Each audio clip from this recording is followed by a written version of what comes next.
or they want something from you, but I have always loved you. Firecracker was never supposed to matter. That is exactly why she became dangerous. When most people think about the monsters inside the boys, they think about gods pretending to be heroes. They think about Homelander floating above the city like a false messiah. They think about Billy Butcher hunting Soups like a man trying to kill the devil with his bare hands. They think about Soldier Boy, the broken relic of America's first superhero nightmare. But Firecracker was different. She was never the strongest person in the room. She was never the smartest. She was never the most feared. Firecracker's power was something far more realistic and far more terrifying.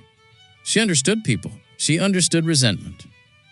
She understood what it feels like to be ignored, mocked, humiliated, and left behind, while prettier, stronger, and more famous people get everything. She was not built like a god. She was built like revenge. And that is exactly why her story may be one of the most important tragedies in the entire series. Because Firecracker should not die. Not yet. Before we talk about why Homelander destroyed her, we need to understand who she really is. Because beneath the conspiracy theories, the cruelty, and the desperate need for validation, Firecracker is not just another villain. She is what happens when the system creates a believer and then feeds her to the monster she worships. Long before she stood beside Homelander on television, before she became the loudest voice defending him to America, Firecracker was just another girl trying to survive inside the machine built by Vought International. Her real name mattered less than the brand they gave her. That's how Vought works. They do not create heroes. They manufacture products. Firecracker came from the pageant world of lower-tier superheroes, where popularity mattered more than heroism, and image was everything. She was raised in that toxic ecosystem where little girls with compound V in their veins were taught that beauty, attention, and public approval were the only currencies that mattered. She was not born into power like Homelander. She had to fight for scraps. She had to smile through humiliation. She had to survive being looked down on by people like Starlight, who represented everything. Firecracker hated fame, beauty, approval, and the kind of effortless public love she never had. Their history was never just rivalry. It was years of bitterness rotting into obsession. Firecracker believed Starlight ruined her life, embarrassed her, and stole the future she thought belonged to her. That wound never healed. It became her identity. And once resentment becomes identity, truth no longer matters. That is how people like Firecracker are born. Not through evil, through humiliation. She learned early that outrage gets attention faster than kindness. She learned that being controversial keeps cameras pointed at you longer than being good. So she turned herself into a living weapon of propaganda, half celebrity, half conspiracy cult leader. She built an audience by feeding anger back to angry people. She became the voice of people who wanted someone to blame. And then Homelander noticed her. That changed everything. Because Homelander does not love people. He identifies usefulness. And Firecracker was useful. She was loud. She was loyal. She could manipulate public opinion. She could turn fear into applause. She could make people believe anything if she said it with enough conviction. While others feared Homelander, Firecracker worshipped him. She did not just support him politically. She believed in him emotionally. To her, he was not just America's greatest hero. He was proof that someone like her could finally belong to something powerful. That made her dangerous. Homelander brought her into the Seven not because he respected her, but because she reflected exactly what he needed. Blind devotion without moral resistance. She defended him when others hesitated. She justified his cruelty. She became one of the few people willing to say out loud what everyone else was too afraid to admit.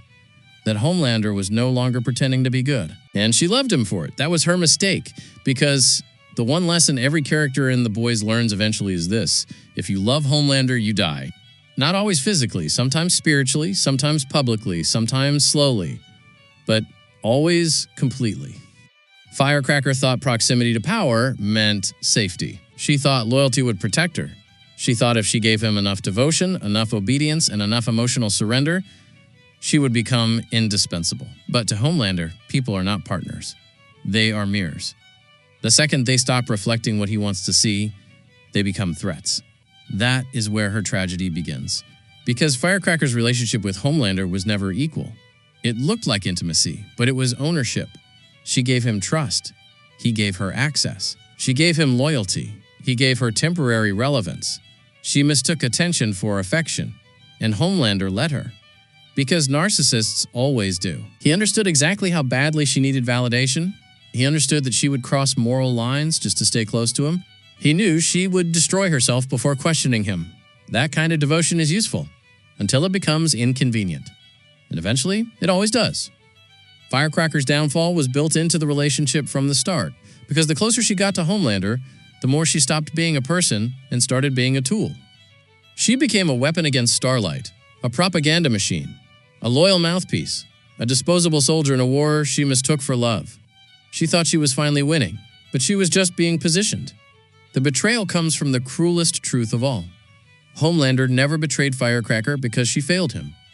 He betrayed her because she believed him. That is worse. Because betrayal hurts most when it comes from faith. Firecracker trusted him. She defended him. She sacrificed her reputation, her morality, and what little humanity she had left because she believed being chosen by Homelander meant something. But Homelander does not choose people. He consumes them. If the second Firecracker becomes a liability, politically, emotionally, or strategically, her fate is sealed.